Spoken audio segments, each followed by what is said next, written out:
5 seconds.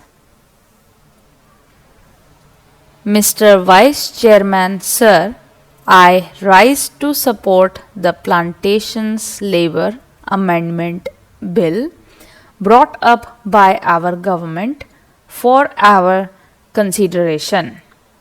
Sir, the sad plight of millions of toiling people who sweat on various plantations in the country to earn valuable foreign exchange for us is really too much to be expressed in words.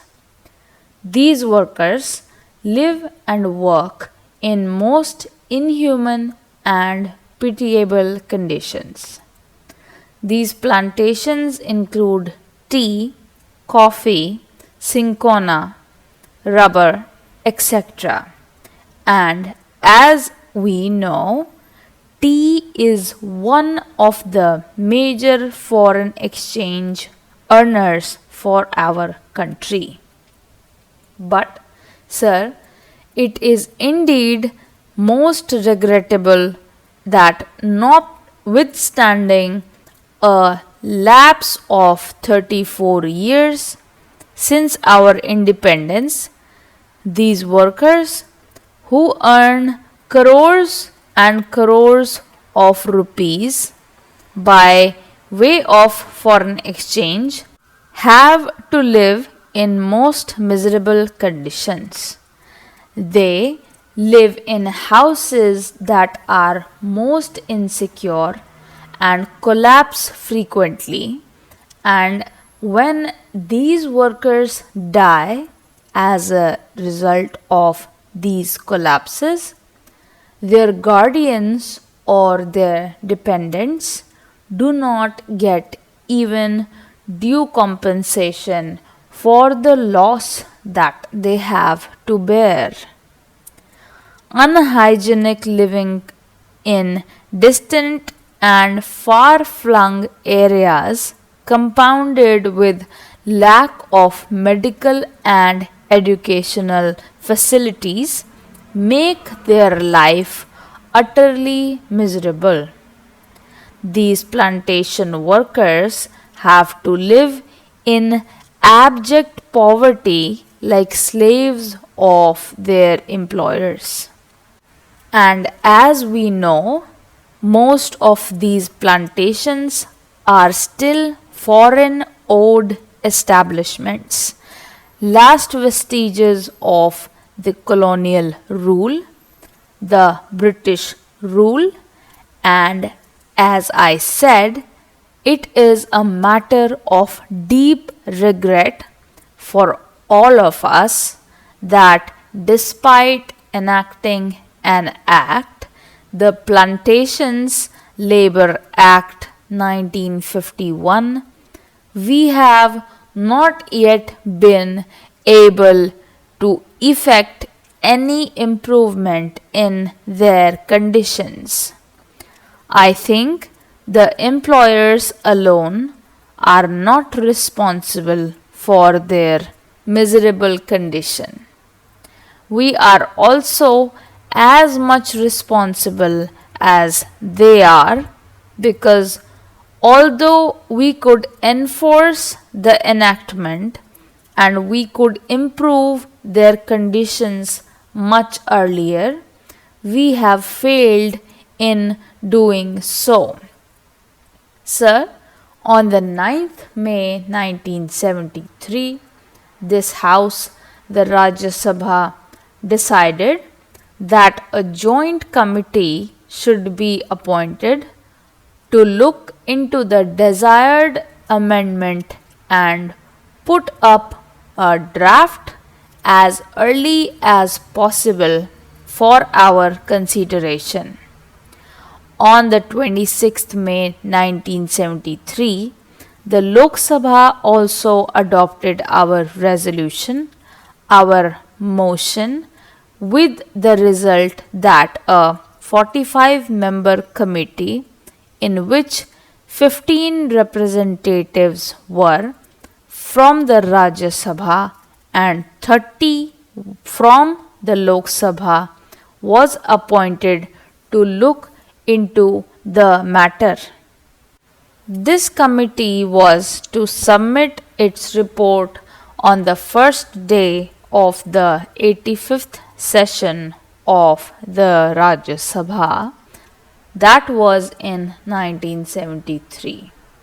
But this committee had to be granted 3 extensions, and the report was ultimately available on the 3rd March 1975. At that time, we all know the so-called JP's movement of total revolution was at its peak. Within 2 or 3 months, the national emergency had to be declared, and during the emergency, priorities had changed, and we could not just effect this desired improvement at that time, and we could not bring about this legislation. And then the Janta rule and the Lok Dal rule.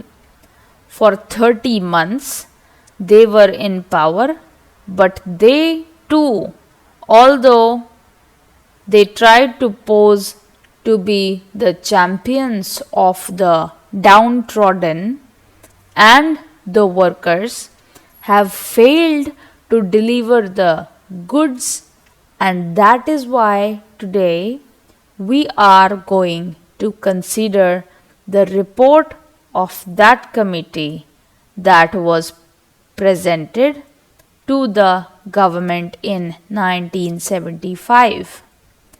Therefore, we are also equally responsible for not ameliorating their conditions and their plight.